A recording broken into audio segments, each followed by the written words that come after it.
Hey, Ghost Machine fans, this one's for you.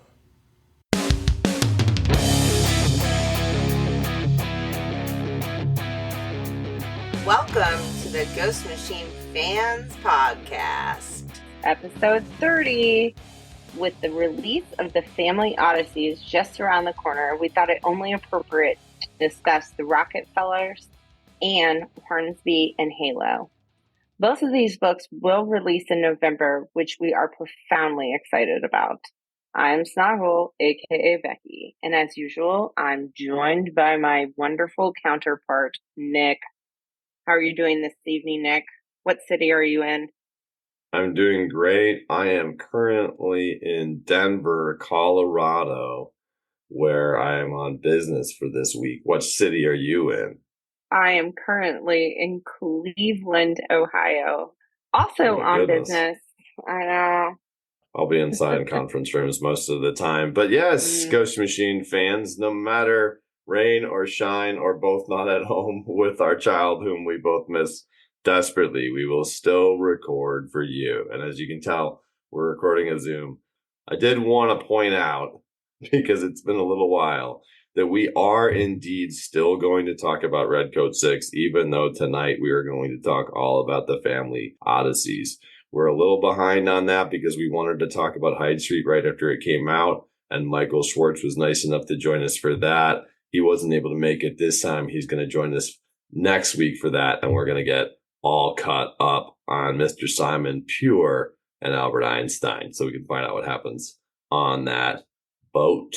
But we do have a shout out. This is a pretty cool one, and I was hoping that you might weigh in a little bit on the experience, Snoggle.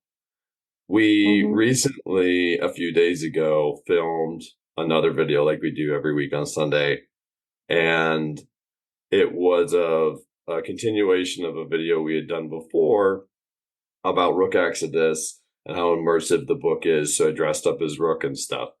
And since then, Black Gorilla Armory and Stand Up Comics had designed, printed, and sent/donated, extremely generous, in a full-size Rook helmet that one could presumably wear for cosplay. And we weren't really sure if it was going to fit or not.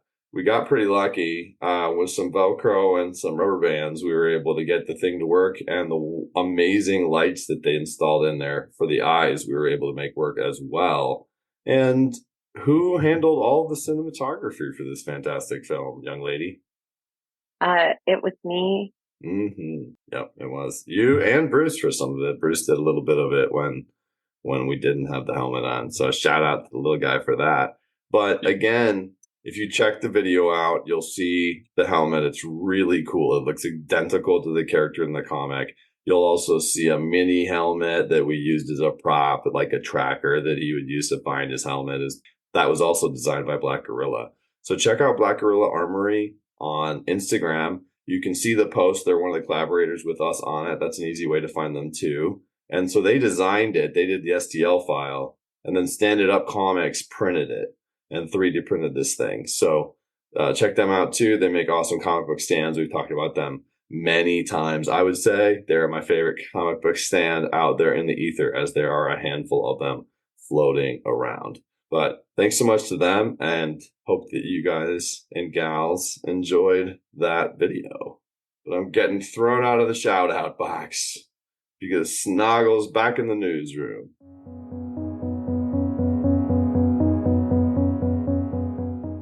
I'm in the newsroom. So at New York Comic Con, 2 new series were announced, which is super duper excited. We have an addition to the world of the unnamed in the form of First Ghost. This is a heavily anticipated series that we are all very excited for. This series will be written by Jeff Johns, and the artist is not yet revealed. As a reminder, this series will also feature the first appearance of President Sarah Nash, who was used in a bio in Ghost Machine #1. We've also been introduced to Soulless, another tale from Hyde Street, which is very exciting to me, which will be written by Lamont McGee.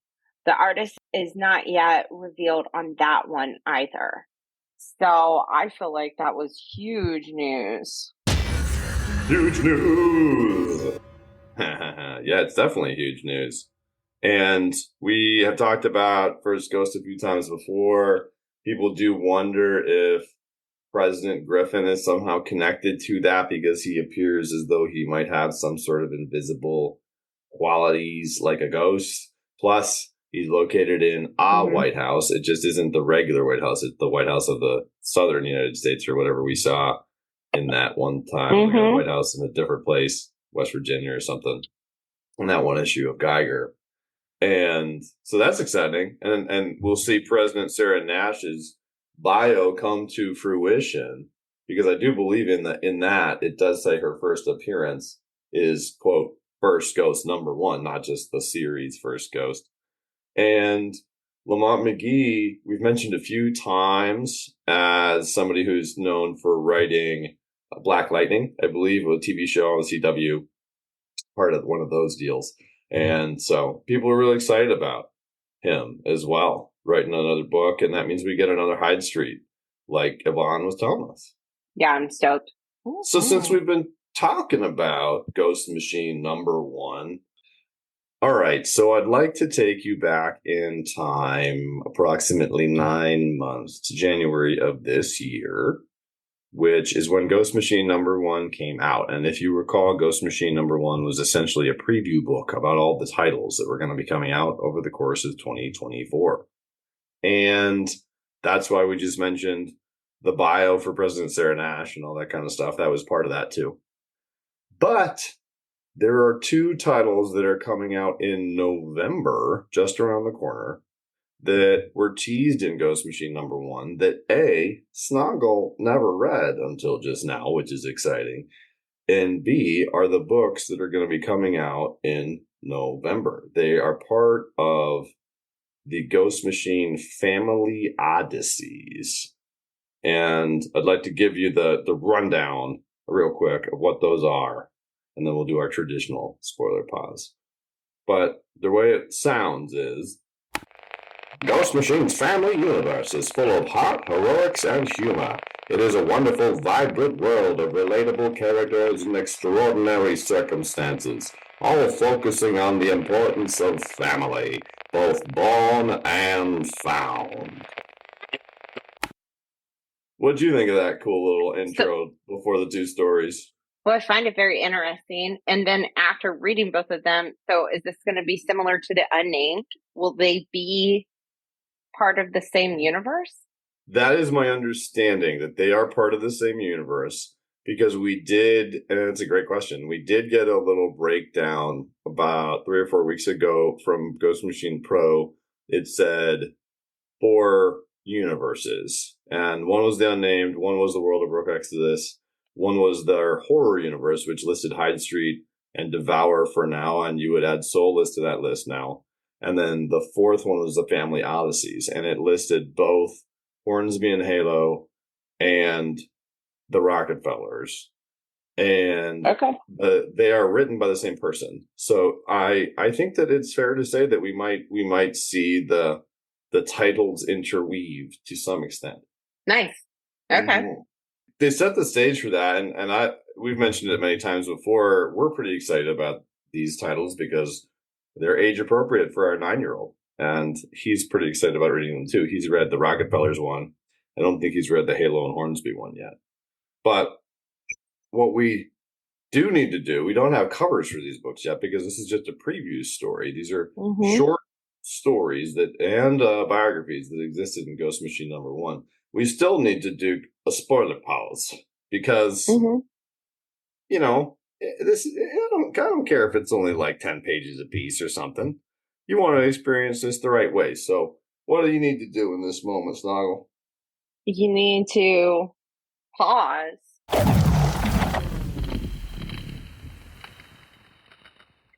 But then you need to stop if you haven't read this book. Like myself, I had not read it. And it is a collection of short stories kind of introducing you to the world we're about to really continue to immerse ourselves in. But you need to go out, get the book and read it because we're going to go over it. And if there's anything that you want to read for yourself the first time, then you definitely have to pause. We'll be waiting for you. And support your local comic book shop. Get out there and let them know you want to pull these books. And I guarantee you, they still have some copies of Ghost Machine 1 laying around. There were a lot of cool variants. mm-hmm. So we've got 2 stories we're going to talk about here. And we need to talk about the creators for each one. So what's the first of the 2, Snoggle? We've got the Rocketfellers. How intentional do you think the similarity between the Rocketfellers and the Rockefellers is? I would assume it just sounds cool. I was thinking that the name itself sounds like someone chose it because it's like they're the rocket people or like the people from the future, like the Rocketfellers, like fellas. And it made me wonder if that's really their name or not. Are we going over the creative individuals? We must go over the creative team before we go any further. For the Rocketfellers, which we are going to talk about first, it is written by Peter Tomasi.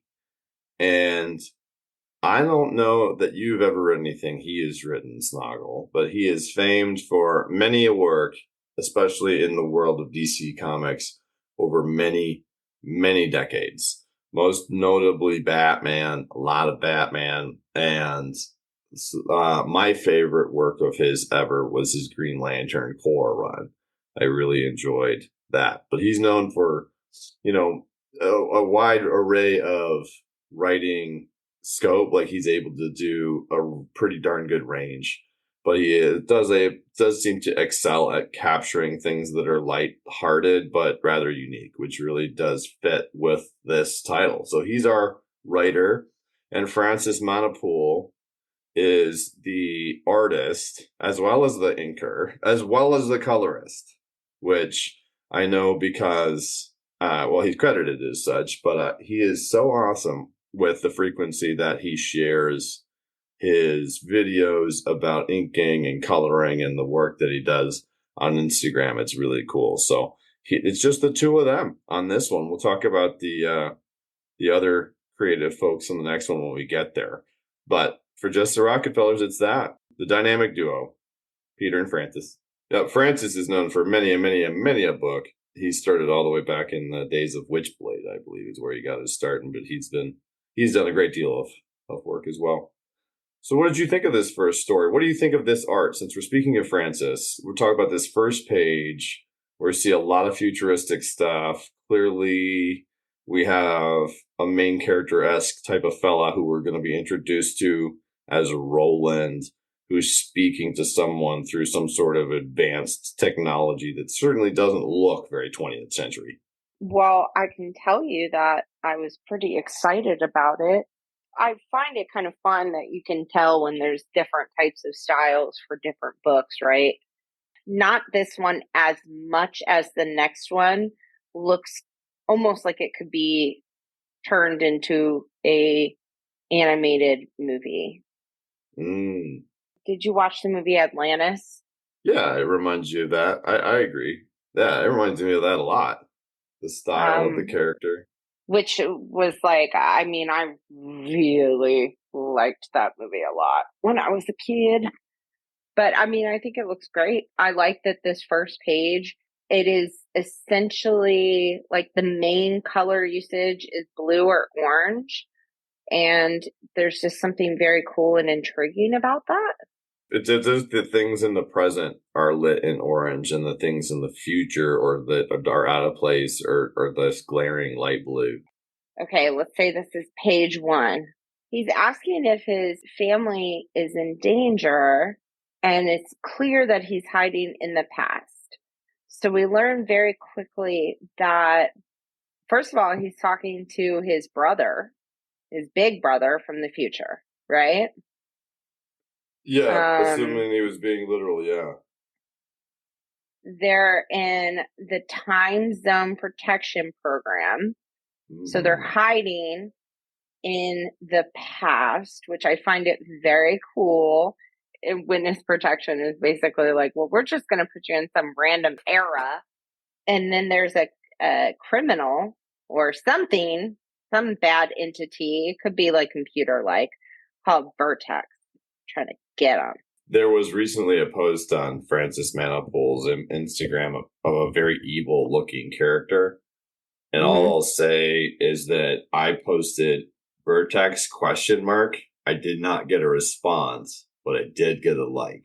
So if you haven't seen that picture, Ghost Machine fans, go to Mr. Manapul's Instagram and take a gander, because it looks really cool, even if it's not Vertex. But you're right. You hit on everything.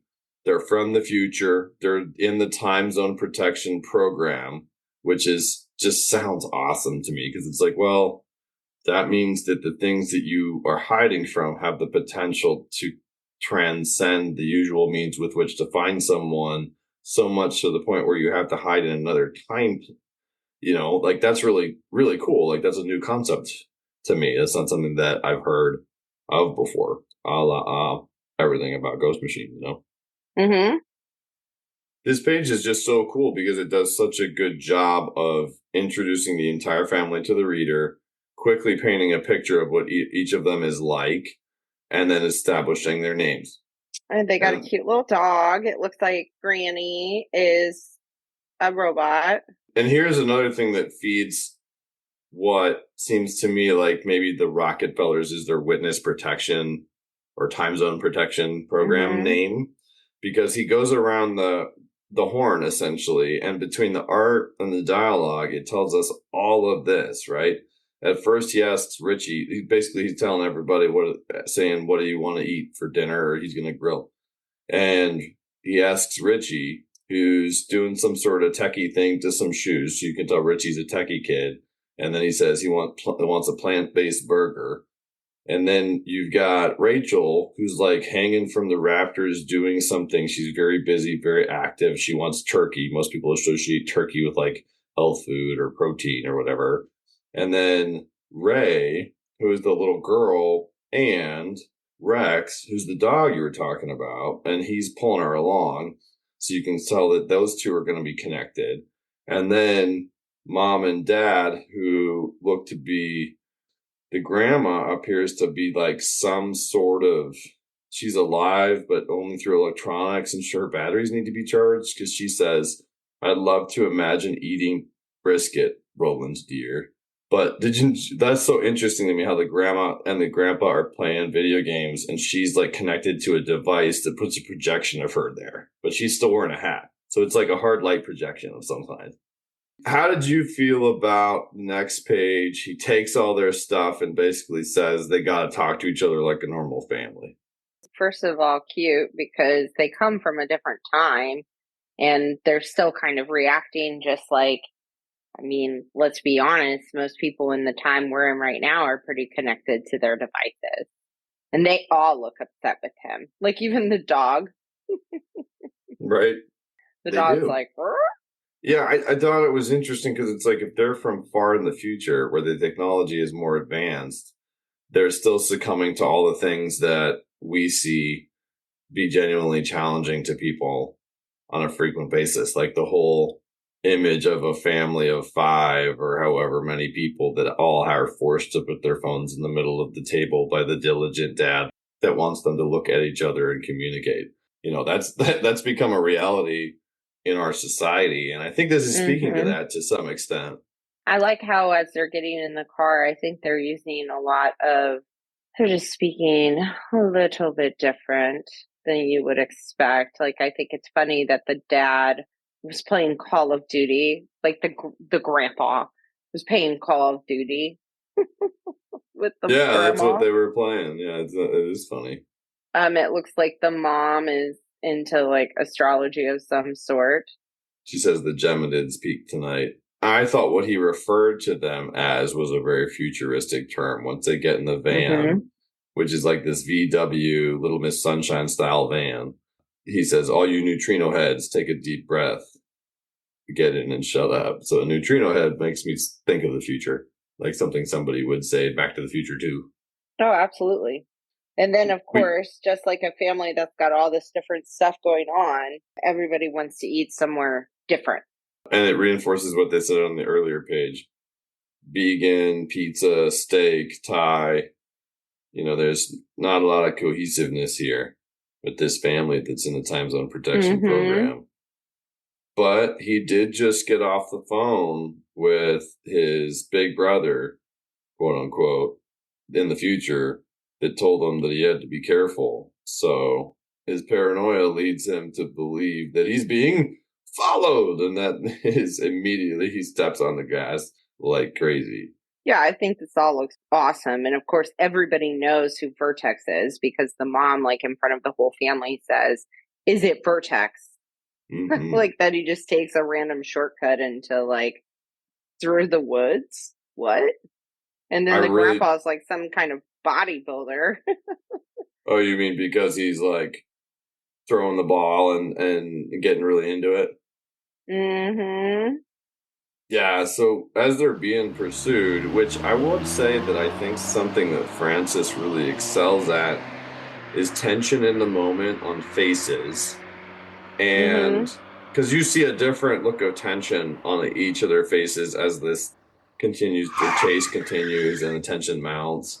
But I also really like the way that he is indicating movement, like even for the van, especially when Roland's hand like presses down on the shifter or whatever that is.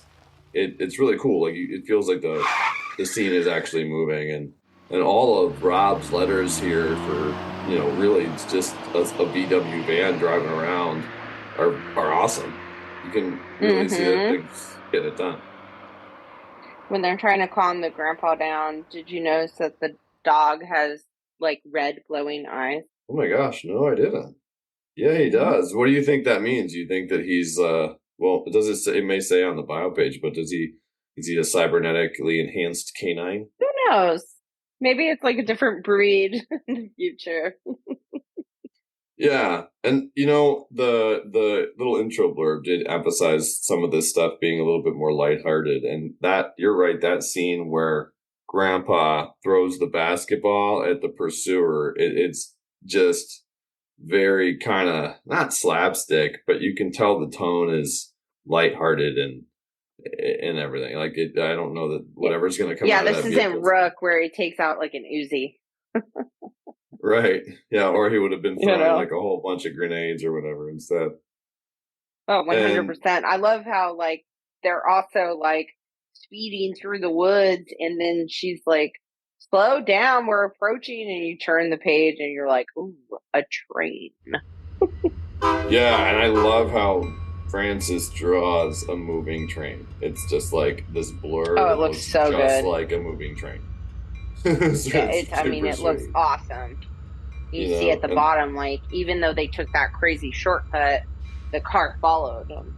Isn't it amazing that the same artist that drew this did the inks and the colors too? Because there's just the smoke from the tires as it clearly just stopped, like the sparks for where it hits the railroad crossing thing that comes down. There's so much cool detail. Oh, absolutely.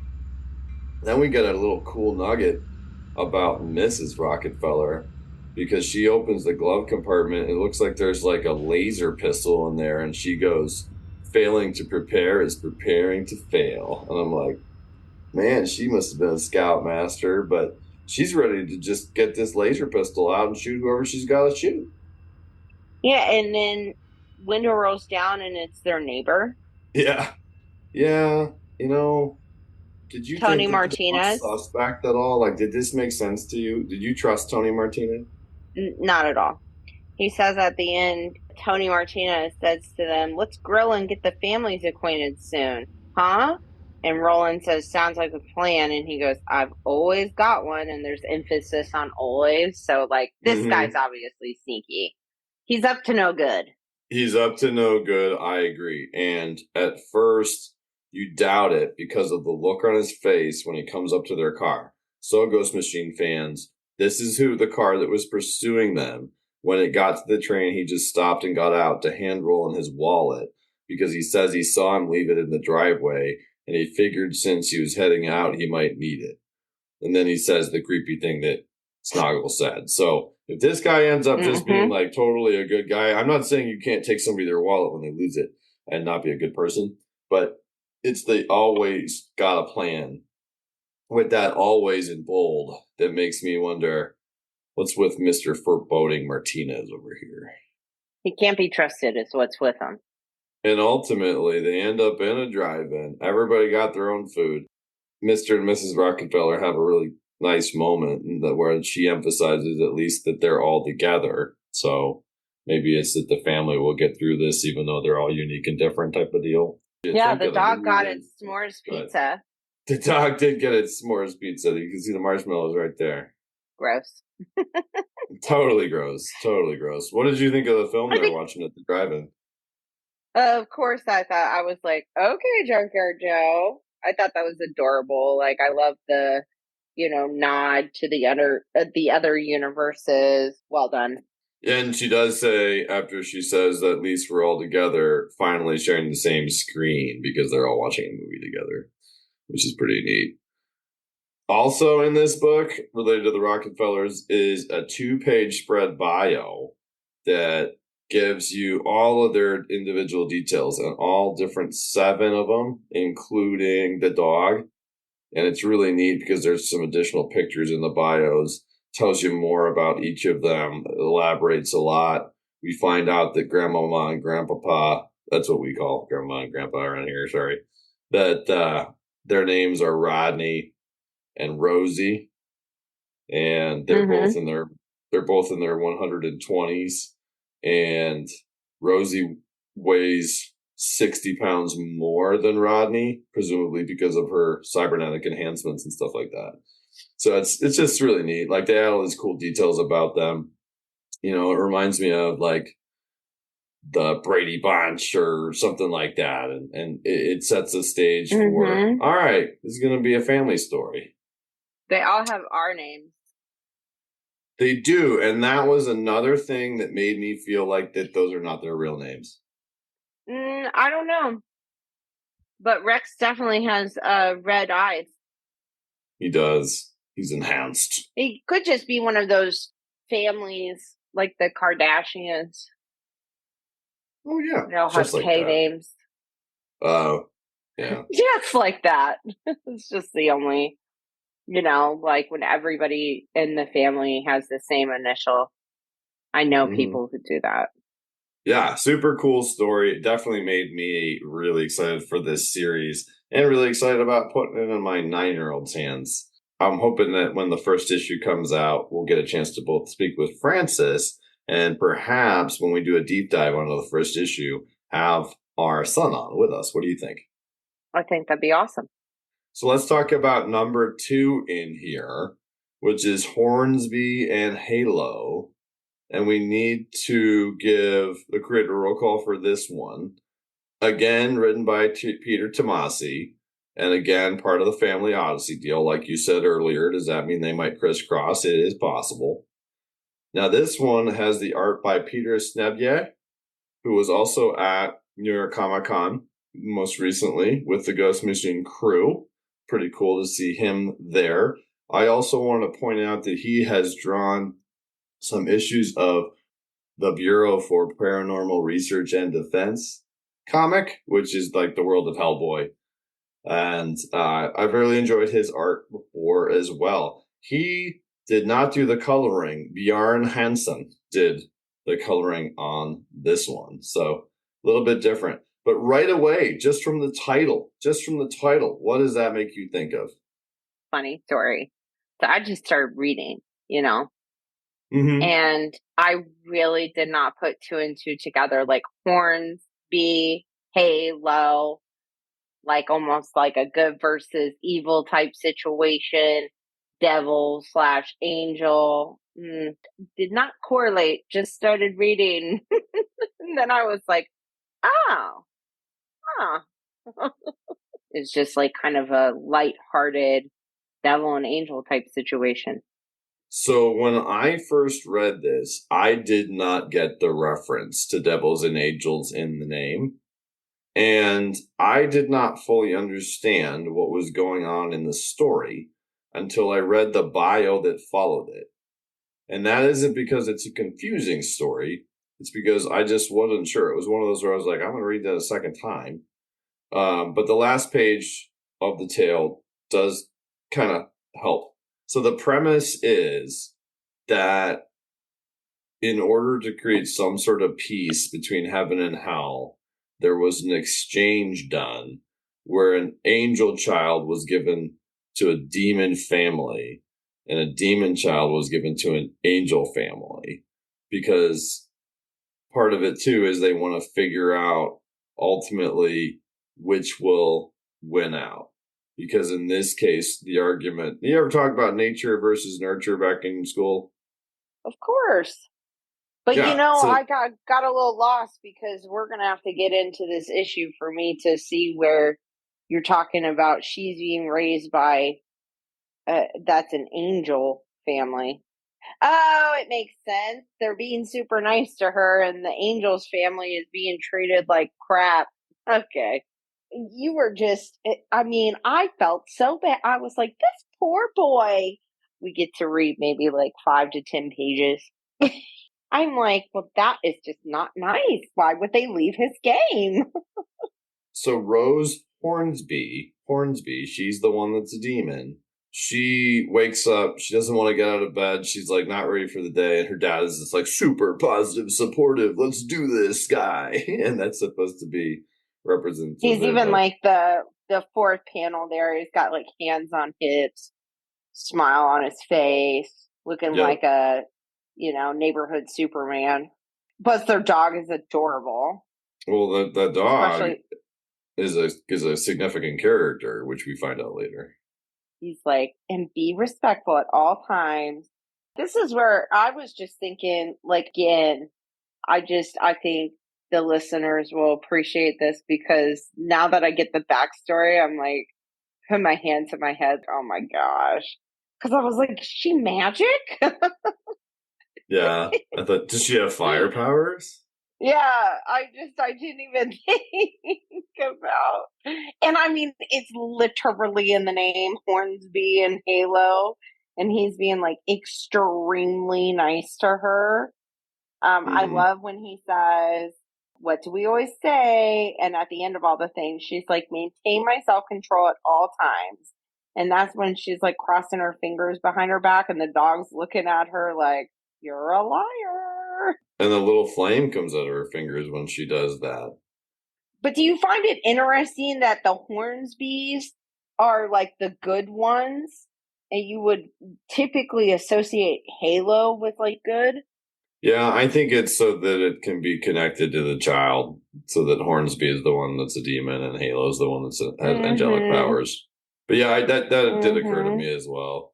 But Tomasi does such an awesome job. That's just one page, and we get established. Okay, this is what's going on with Rose Hornsby, and then the next page we only get one page of their households.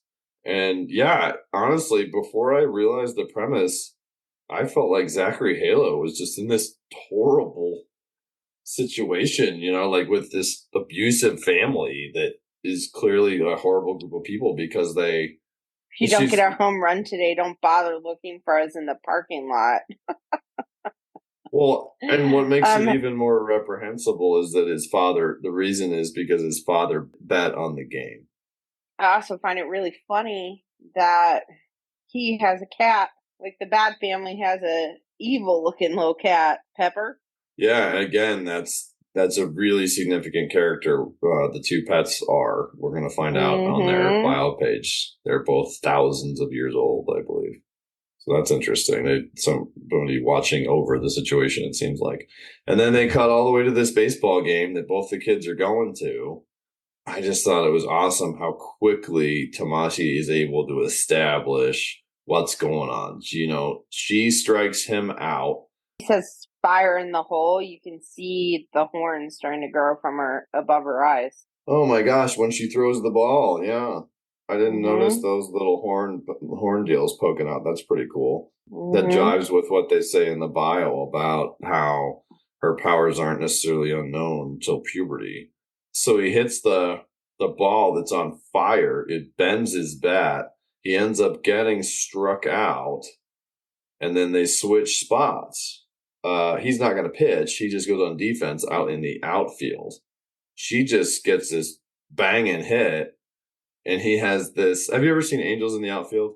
Yeah, I love how he's going, no, no, no, no, no, no, no, no, no. And she's going, tie the game, tie the game. He's going, now, do you see how his eyes look when he's saying save the game? Yeah, they start to light up. And then when he's actually floating above, like when he catches the ball, and you hear this awesome sound from Rob when he catches that ball, and his eyes they're all white. Like their pupils are gone in that moment when he's using his powers fully. And he gets it.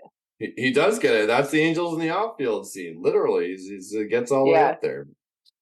They're all good gaming. She looks begrudgingly good gaming. And did you notice their shadows? I did. That's when it came together for me.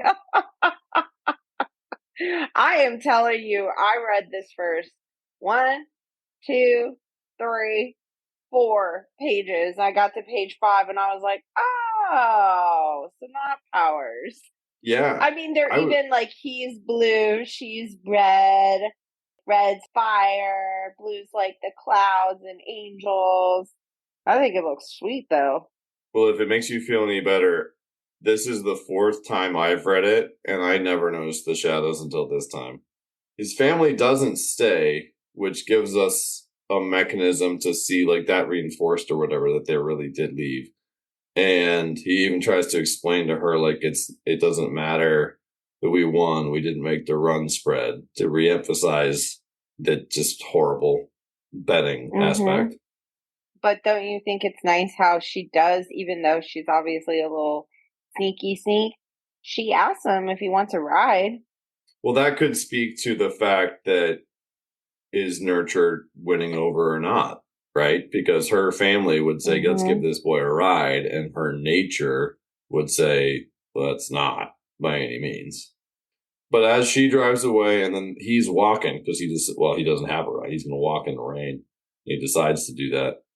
The umpire is watching over them very deliberately. And then you see the umpire get up, twist the faucet to point at the wall. And then there's this like neat futuristic sound. And then a voice pops this really cool, like chemical-y, future-y dialogue bubble. And it says, "Salutations, Sydney. Do you wish to submit your monthly report?" And like apparently whatever he's doing, it's his job to report on these children. And he's hoping he doesn't have to do it that much because he's like, can you guys at least tell me when I can be transferred out of here? But then he gives them the details of it. And then he mentions how the little bit about nature and nurture, but then he says some innate abilities are starting to bloom. I like the letters in, whatever voice is coming out of the weird yellow screen thingy. Yeah, I thought it was interesting how both stories have like an element of speaking to a party in another place or another time or whatever. Like to me, it looks like he's speaking to somebody on one side of the conflict or the other, because in the very last thing they say is, as you well know, a great deal is at stake. So I'm assuming that what's at stake has to do with the balance, peace, conflict between heaven and hell of some kind. I thought the bio page for this one was awesome because of the pets. The Australian Labradoodle's name is Tucker. He's 5,024 years old. And the Abyssinian cat's name is Pepper. She's 7,467 years old. It's obvious that they're like watching over them to some extent, or they're ancient beings, or they're familiars, or they're all of those things combined. I don't know. But the bio did a great job of bringing it all together for me. I mean, I think it's super exciting. Great storytelling. Will be gripping for not just like a younger age, but me being as old as I am now, I'm still excited to read it. So as someone who is relatively new to comics, has been reading Ghost Machine with me for 6 months now and more, how does injecting this type of title into the world of Ghost Machine make you feel about its future? Oh, really good, because I think it expands a customer base. You're not going to get when kids start to being able to be able to read. I mean, depending on the child, I'm not certain how uber appropriate like a 6 or 7-year-old reading Geiger would be. There's some pretty graphic content. No judgment out there to the parents if your kids have read it. My son has watched like the Meg and some creature features where we're like, it's fake. But I don't know like how interested they would super be about it either, And I think this is just like fun. I think it can captivate a younger audience and also get families reading comic books together. I think very similarly, when we brought in Hyde Street, that brings like a darker, creepy audience in where, someone who's interested in reading High Street, of course, for me, I'm like, read it all. I think it shows that the brand is growing and expanding. I think it's wonderful to see another writer on ongoing series. And I love everything that Jeff touches, but one person can only write so many comic books, I would think. But in general, it means that they're more versatile. They have a plan. They have a long-term plan. They just talked about how they did their summit in New York before they did their New York Comic Con. And that's awesome. It means that they're doing things that no other company is doing. To wrap up the night, we have a fantastic listener mail. Would you like to read the listener mail? Oh, you know what? We need a theme song for listener mail. Should be like, listener mail, listener mail. It's about time to talk about listener mail. But this week's listener mail is from friend of the show, Stevie. Stevie asks, I've noticed that there are many Ghost Machine covers that can only be purchased at conventions. Does that make them automatically rarer and thus more valuable? If so, what about everyone who can't attend the cons? All I know is I don't know the official answer to the question. I think this is going to have to be taken by you, Nick Wilson. All I will say is it feels like that might be the point. It's special. You have to go to, it's very similar to the certain shops that have their covers, right? It's a very good analogy, Snoggle, and it doesn't have to be something that only I answer. So let me posit a question to you, and then I will answer. You're new to this. You're saying you essentially understand that the point is if you go there, you get the thing. But you and I are both extremely busy adults with an extremely busy child. And it is very difficult for us to be able to go to comic book conventions. So how do you feel about the fact that the only way to get these items would be to buy them in the aftermarket from someone who had to purchase them from the convention? Okay, so not to display who I am as a person, because Nick absolutely knows if I really, really want something, I'm probably going to get it if it's within my means. I understand supply and demand. It just makes sense to me. I just think it's part of the game, part of collectibles. I just think it creates a buzz around being able to get, certain things that makes it that much more special. Like, for instance, can't you only get ash cans at cons usually? Yeah, that's another one of the reasons that ash cans have become an item that has retained some value rather than a throwaway like they were in the golden age. Yeah, I think it's all part of the experience, and also probably is what generates, you got to pay to get into the con, and then there's stuff that you can buy there too. You're right. There is a lot of supply and demand involved, and that's really what Stevie's question is asking. It's twofold. Does that make them automatically rarer and thus more valuable? As you may recall, Stevie, the typical books that come out have retailer ratio incentive variants. You know, the retailer gets 100 copies of the regular book. They get one of the 1/100s, and they can sell that at a premium. It goes all the way up to 500 or even 1,000, depending on the book. And those would be considered just available, quote unquote, to the general public if you wanted to go seek them out. But it's still a retailer has to obtain them by doing those things. It's not just like for every 1,000 Ghost Machine, whatever books they print, you know, a special one. It's specific to orders and how many happen. So at a convention, the most common thing that we see with Ghost Machine are these metal covers that are usually limited to 100 or less. And they're really cool. They're really heavy. They're the kind of like thing you would never read.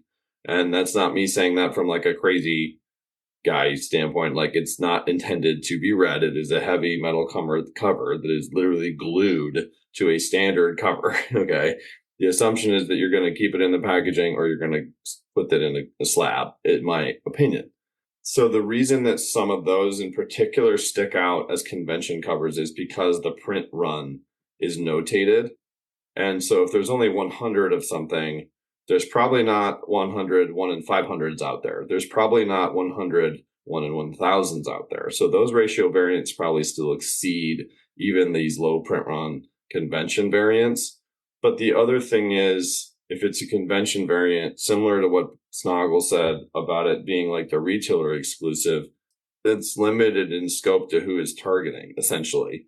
And so the collector that's not in that space, like, you know, it's really neat that there are retailers that have the exclusives and they highlight new artists and all that kind of stuff. But if I don't know that retailer and they're far away and I know they only made 500 of them, like, yeah, that's a low print run. But it's more of a decision of, do I like that cover? Oh, that's really cool. I want to grab that. Or maybe I'm a completionist. I don't want to get them all.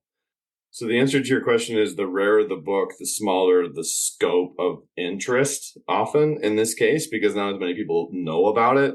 And even of the people that know about it, some people are like, well, that one only was available at a convention. I'm not interested. Or that one was only made by this retailer. I'm not interested. I want, you know, the rarest of the standard ones or whatever. But we live in a comic book renaissance or this type of thing. You know, there's a whole industry based around what the grading companies are doing and validating the signatures and all that kind of stuff. So it is the nature of collecting, but I don't think that you should feel as though if you can't attend the con, it's like not fair or you're missing out or whatever, because you can still get the rarest of the rare books by working with your local comic book shop, paying attention to the aftermarket if you want to do it that way.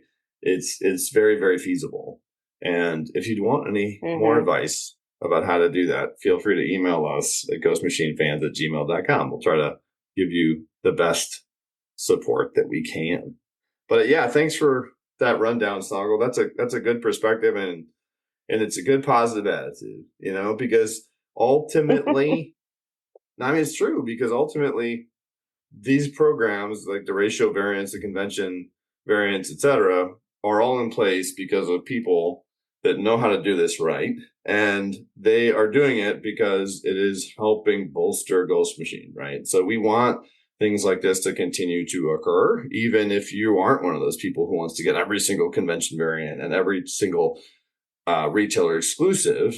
You may at least recognize that the company having enough momentum to do these things means that it's going to be around. You know what I mean? So it's awesome. It's a testament to what's happening. And that's why it's just that more appropriate that we spent this episode talking about two totally new series coming from Ghost Machine next month. I think that makes it very exciting that we're getting to, you know, really get this from a company that we enjoy. Yes, they're realistically entrepreneurs. They started Ghost Machine, you know, they're doing their own thing, and they're just really talented creators. And they're giving us a lot of choices. You know, I know value, we sometimes just put it on money, but I think like the book you find, the one you want, the cover you want, can be just as valuable to you in a different way. that's kind of how I would view it. And if you really want one of those ones from a con, I'm certain you can get it off eBay or hit up a Ghost Machine friend who's on the the Facebook. Hey, who's going to the con? Pick me up this, this, and this. That happens all the time. The time. We have a lot of really supportive folks that will do that for you at cost and just ask you to pay for shipping. It's really cool. Yeah. We'll talk about a mic dropper, Snog L. If anything is a great way to wrap the episode up, it is with that. If you would like to check out all of our other content, make sure to go to www.ghostmachinefans.com, where you can find our Instagram, our wiki, our forums, our Twitter, and our Pinterest. Instagram is by far the place that we are the most active. Make sure to go on there and check out our many reels where we do some fun Ghost Machine cosplays. Thanks so much for hanging out with us tonight on the Ghost Machine Fans Podcast.